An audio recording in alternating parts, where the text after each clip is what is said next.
네, 뉴스라이브에서 이어가겠습니다. 앞서 보신 것처럼 끝내 추가 폭로는 없었습니다. 이렇게는 못 덮는다. 한동훈 국민의힘 전 대표의 말처럼 윤영호 전 본부장의 결심 공판은 끝났지만 무성한 의혹들이 현재 진행 중입니다. 오늘 새벽 귀국한 전재수 해수부 장관은 결국 직을 내려놨습니다. 단호하게, 명백하게, 아주 강하게 이 의혹이 전혀 사실 무근이라는 말씀을 다시 한번 분명히 드리도록 하겠습니다. 이 사실이 얼마나 허위 사실이고 얼마나 황당한 이야기였는지를 확실하게 밝히는 데 있어서 해양수산부 장관의 직을 내려놓고 당당하게 응하는 것이 공직자로서의 처신이 아닌가 그렇게 생각을 합니다. 다만 혐의를 인정해서는 결코 아니라는 건데요. 전 장관은 매일경제와의 통화에서 해수부가 지금 큰일을 하고 있는데 공직자, 수장으로 뉴스에 나오는 게 바람직하지 않다. 의혹은 사실이 아니지만 다만 대통령실과 소통하지 않은 전적으로 본인 판단이라고 전했습니다. 앞서 윤 전 본부장은 통일교에서 전 장관에게 2018년부터 2020년경 현금 4천만 원과 명품 시계 2점을 전달했다고 진술했죠.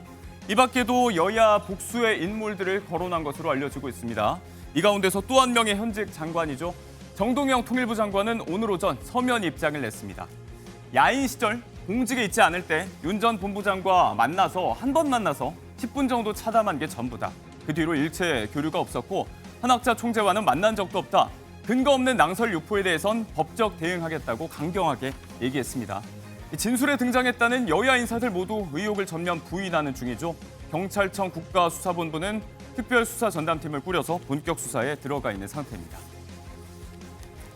SNS에서 흔히 보이는 광고 영상입니다. 명문대 출신의 수려한 말투의 전문가가 소개하는 영양제와 건기식 광고, 구매가 가능한 링크까지 함께 제공이 되는데요.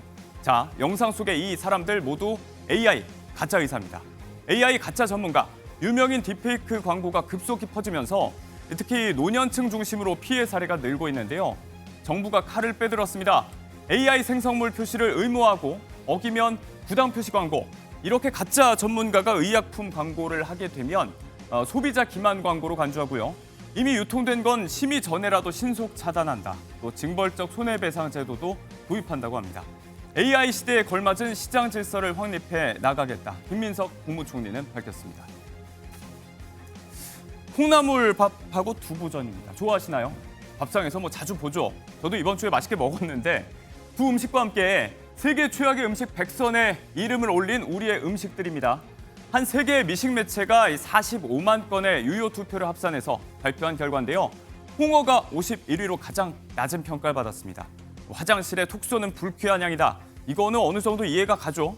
이어서 엿과 콩나물밥과 두부전의 순위였는데 호불호가 갈릴 수는 있겠지만 이 두 음식은 당초 이해가 안 간다. 혹시 양념 없이 먹은 거 아닐까? 누리꾼들의 반응이 재밌습니다.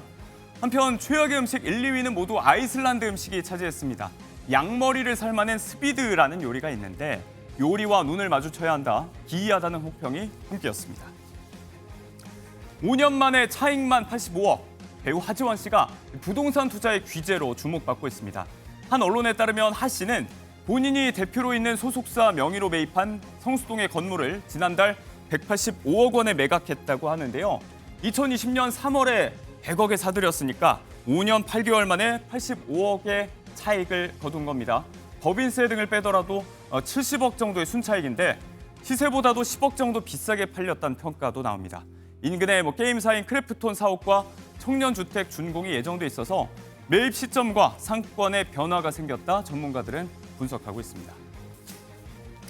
전 쇼트트랙 국가대표 김동성 씨에 대한 1심 선고가 나왔습니다. 전처와의 두 자녀에게 양육비 9천만 원을 지급하지 않았다는 부분에 대해서죠. 징역 6개월, 당초 검찰의 구형보다 오히려 높게 나왔습니다. 지난 2018년 이혼하면서 양육비를 매월 300만 원 지급하라는 결정이 있었지만 일부만 지급을 했고 이후 본인의 신청에 따라서 160만 원으로 감액이 됐음에도 3년 10개월째 전혀 지급하지 않았다는 겁니다. 다만 당장 구속은 면했습니다. 현실적으로 미지급 양육비를 강제하는 쪽이 미성년 자녀들을 위한 길이라는 건데요. 그렇다고 해도 항소심까지 주지 않는다면 복역할 수도 있다. 재판부는 경고했습니다.